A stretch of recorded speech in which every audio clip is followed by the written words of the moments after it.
The first topic for the course is Importance of Establishing Progression in Glaucoma. And this will be by Dr. AMIT PORWAL.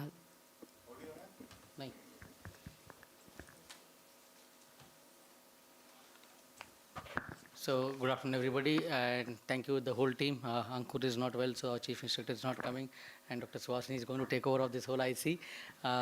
So, without wasting much time, I go with my presentation on what is the importance of establishing progression in glaucoma. मैं control कर देता हूँ. ठीक.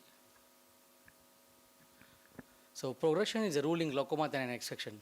So we all know that it's a leading cause of blindness affecting more than 70 million people, and the main goal of treatment is not only to prevent blindness but to prevent progression of the disease from reaching a stage that adversely affects the patient's quality of life.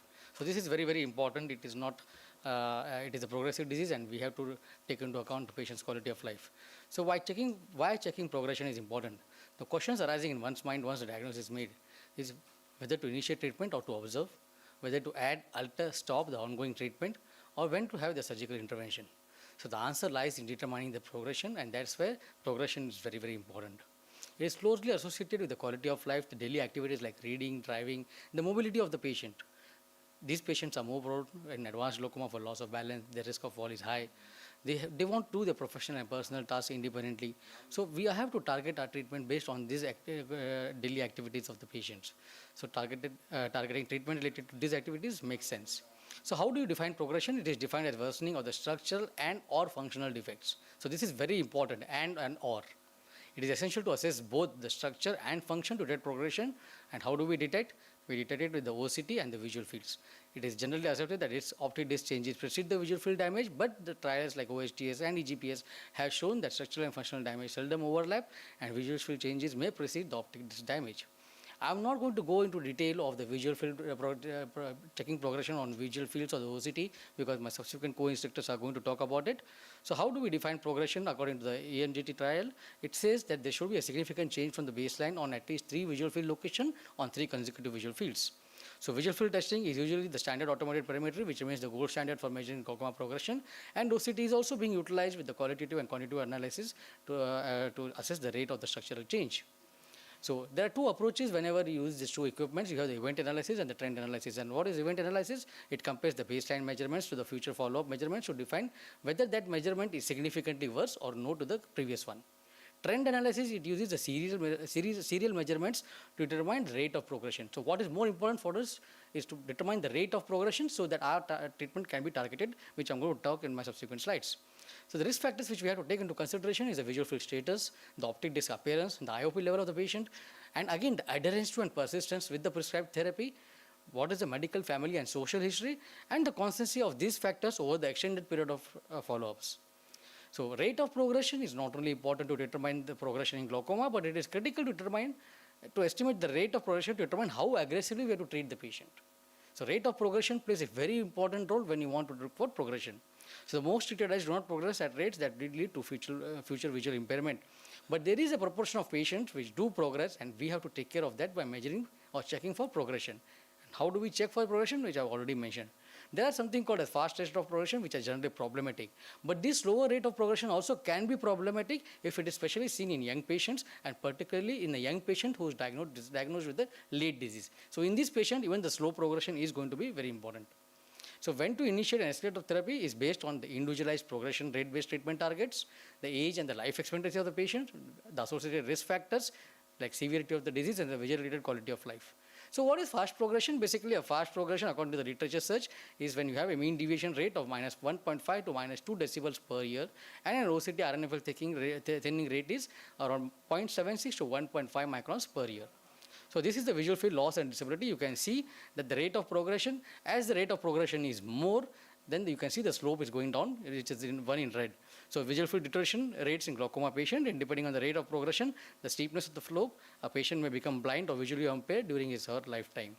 So these are different graphs showing the different life expectancy of the patient. You have the life expectancy of 5 years, 10 years, 15, 20 and 30 years. So it is important to incorporate severity of the disease and the life expectancy to identify clinically important rates of progression for an individual patient. So you can see in this graph, the first graph is advanced glaucoma, which is minus 12 decibel, and the second graph is minus 20 decibel visual field loss, which is legally blind. So advanced disease is defined as MD less than minus 12 decibels, and in figure B you can see that MD is less than minus 22, that represents the statutory blindness. So different life expectancy have different rate of progression, have a different slope, so we should know when to change or modify our therapy.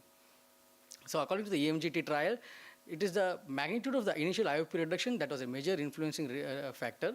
Other factors of high rate of progression were high baseline IOP, exfoliation, bilateral disease, worse mean deviation, that is less than more than minus 4 decibels, older age, and frequent disc hemorrhage during follow-up. So two things which we have to look into the practices. These are all the risk factors for high rate of progression, but what we have to more concentrate on is the frequency of disc hemorrhage and exfoliation. These two are very important factors. So each higher or lower of IOP and on follow-up was associated with approximately 10% increase or decreased risk of progression. That's what this EMG trial says. So again, the staging and progression of the risk factors, you can see what risk factors are there for progression, what for blindness, and what is the major for what is included in all the major studies which are looked for progression in glaucoma. So the only thing what is looked for is advanced disease at the time of presentation. So all the studies have taken this into consideration, other studies have taken other factors. So what is target IOP and progression now? We have to fix up this. This is very important. The progression rates are highly variable among patients. Target IOP needs to be individualized with sufficient number of visual fields and known rate of progression. The target IOP should be the main factor to assess or adjust, because that is the only modifiable risk factor which we can treat. So significant progression, aim for lower target. Earlier and more aggressive treatment is needed for at-risk patients. You have less frequency visits and higher target IOP for patients with no direct risk for fast progression. So practical guidance for measuring visual field progression rate, all these guidelines are available, whether you look for EGS, EPGS or GSI. They basically educate the ophthalmologist on the management of glaucoma. They emphasize not only on detection, but also to detect the rate of progression in the daily clinical practice.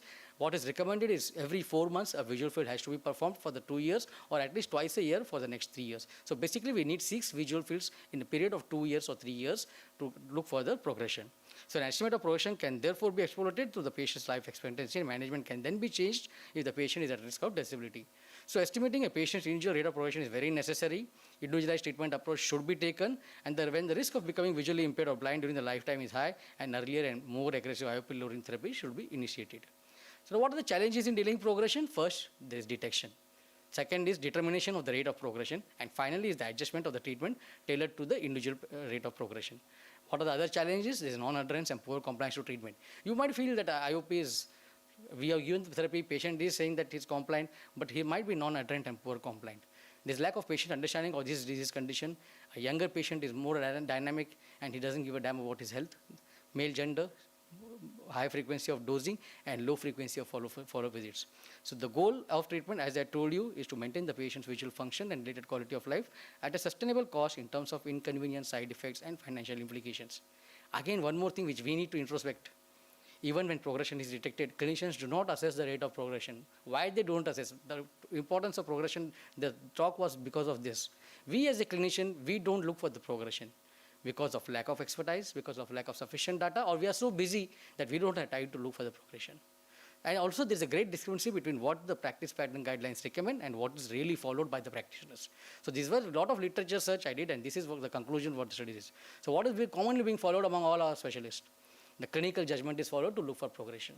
That is wrong. We have to have the visual fields and now the OCT to look for the progression.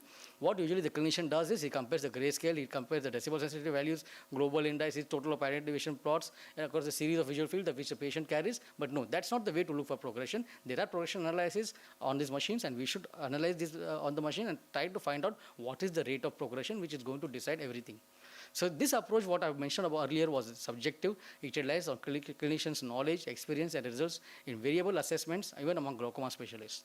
So to conclude, the key challenge in glaucoma management is differentiating between patients that are at risk of blindness and those that are not. Regular testing of the patient is required to accurately evaluate the rate of progression. And how do we evaluate the rate of progression? That we need at least 6 fields in the span of 2 to 3 years along with the OCT, and we should look for the rate of progression and not just series of fields in front of us, and we try to analyze subjectively. Fine? Thank you. Thank you, Dr. Amit, for that wonderful overview of progression.